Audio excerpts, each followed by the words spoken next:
మోహన్ లాల్ హీరోగా ఎంపురాన్ సినిమాను పృథ్వీరాజ్ సుకుమారన్ తెరకెక్కించిన సంగతి తెలిసిందే.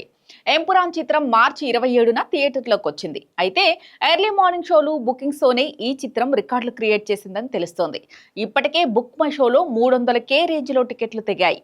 ఇక కేవలం మాలీవుడ్లోనే ఈ చిత్రం 10 కోట్లకు పైగా రాబట్టింది. ఓవర్సీస్, రెస్ట్ ఆఫ్ ఇండియాను కలిపేసుకుంటే ఈ చిత్రం డే 1కే 50 కోట్లను దాటేసిందని సమాచారం. ఎంపురాన్ ప్రమోషన్ లో భాగంగా పృథ్వీరాజ్ సుకుమారన్ మాట్లాడుతూ ఈ చిత్రం ఆల్రెడీ 60 కోట్లు కలెక్ట్ చేసిందని నిర్మాత ఇప్పుడే చెప్పారని అన్నాడు. అలా అడ్వాన్స్ బుకింగ్స్ తోనే ఈ చిత్రం రికార్డులు క్రియేట్ చేసింది. ఆల్రెడీ ఓవర్సీస్ లోనూ భారీ రికార్డులు క్రియేట్ చేస్తోందని సమాచారం. బుక్ మై షోలో అయితే ఎంపురాన్ హంగామానే కనిపిస్తోంది. కేరళలో డే 1 విషయంలో మోహన్ లాల్ కొత్త రికార్డులు క్రియేట్ చేసినట్టుగా సమాచారం. మాలీవుడ్ బాక్సాఫీస్ వద్ద విజయ్ లియోని డే 1 తోనే లేపేశాడని మోహన్ లాల్ ఫ్యాన్స్ సంబరపడుతున్నారు. లియో 10 కోట్ల వసూలను ఎంపురాన్ దాటేసిందని చెబుతున్నారు.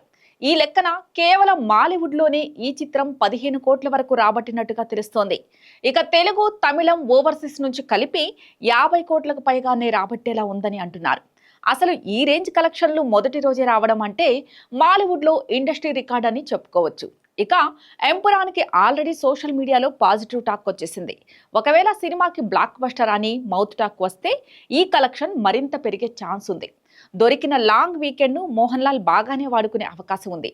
ఈ మూవీ లాంగ్ రన్లో 100 కోట్లు, 200 కోట్ల వరకు రాబట్టే అవకాశం ఉందని అంటున్నారు.